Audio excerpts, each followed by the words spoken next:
So it's the international break, and what better time to talk about England. Now, most people find them incredibly boring, and with good reason, but hold tight because we've got a doozy of a video for you today. So 10 years ago, FIFA 08 had just come out, Ronaldinho was the best player on the planet, and I had just discovered the wonders of underage drinking. Oh, and that's not the fact that the incredible game type lounge mode was still in the game, which really needs to come back because that was perfect for when you and your mates are around somebody's house, have had a few shandies and want to play some FIFA. Anyway, enough about my boring youth, let's get on to what the best potential England squad was in the FIFA 08 game. Well, today we're running down the full squad, and oh man, it is really bad. So to be included in this team, you had to be 21 or younger to meet our criteria. With that being said, let's get on with this absolute car crash of a team.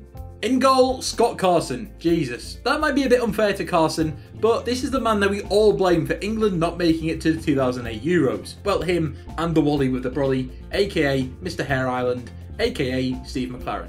I mean, Carson isn't a bad goalkeeper, he has a Champions League winner medal for God's sake. Please explain that one to me like I'm 5. Anyway, on FIFA 08 he had a potential of 84, which would make him the highest rated English goalkeeper on FIFA 18, apart from the icon cards. Did he live up to those expectations? No he didn't.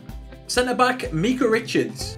Now, I was absolutely sure that Richards was going to be like the best defender ever, and I would always sign him on FM and FIFA at every opportunity.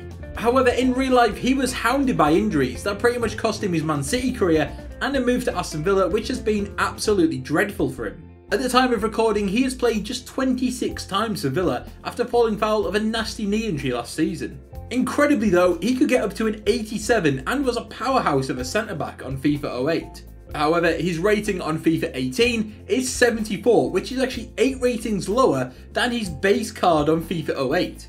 Centre-back Nedum Onuoho. Another Man City centre-back that was destined for greatness, who just never lived up to it. Now on FIFA 08 he could only get up to an 83, but that would make him just 1 rating lower than Gary Cahill on FIFA 18. These days though, he's just a 72, which is just 1 higher than where he started off over a decade ago. And the final centre-back is Matthew Connolly. Who exactly? Well, he's actually been playing in the Championship for Cardiff for quite some time, and has won 3 championships as well as a runner-up medal with Watford. Which, I'll be honest, that is pretty impressive, it's better than anything I've ever done, but has anything actually improved for him in the last 10 years when he was labelled as one of the best under 21-year-olds England had on FIFA? No he hasn't. He's exactly the same rating as he was on FIFA 08, despite having a potential of 83 at the time. Moving on to midfield now, and we're going to kick things off with Adam Hammill. This was a player who had massive potential both in real life and on the game. In fact, his rating could be increased by 31. At the time FIFA 08 was out, he was on loan at Southampton, but he could have become a key player for Liverpool if he had lived up to his FIFA potential. Instead, he had 11 different clubs and has gone from having a potential of 89 to now just being rated as a 67. And yes, that is lower than where he started out over a decade ago. In centre midfield is Michael Johnson. Oh, this is a sad tale. Once thought of as being England's greatest prospect in the 2000s, he went on to show that he never was going to live up to his FIFA potential.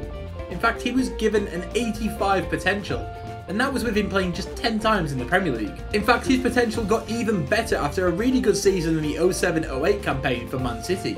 However, after suffering quite a few personal problems, his career was over by 2013. His last card on FIFA was in FIFA 13, where he was ranked just a 69. Pretty poor for somebody that was once labelled as a future England captain. Next to Johnson is Tom Huddleston. On to someone now who has at least enjoyed some success at club level and at least played at international level. Huddleston is by no means a bad player, in fact he was pretty nifty in midfield for Spurs and Hull. On FIFA 08 he was predicted to get up to an 85, but the closest he ever got was on FIFA 11 when he was rated an 80 and was actually really fun to use with 80 passing and 80 defending. I mean, he never really lived up to his true potential, but it's very rare that people actually do. Which brings us on nicely to this man, Theo Walcott. Easily the best player so far on this list, we all know about Theo Walcott.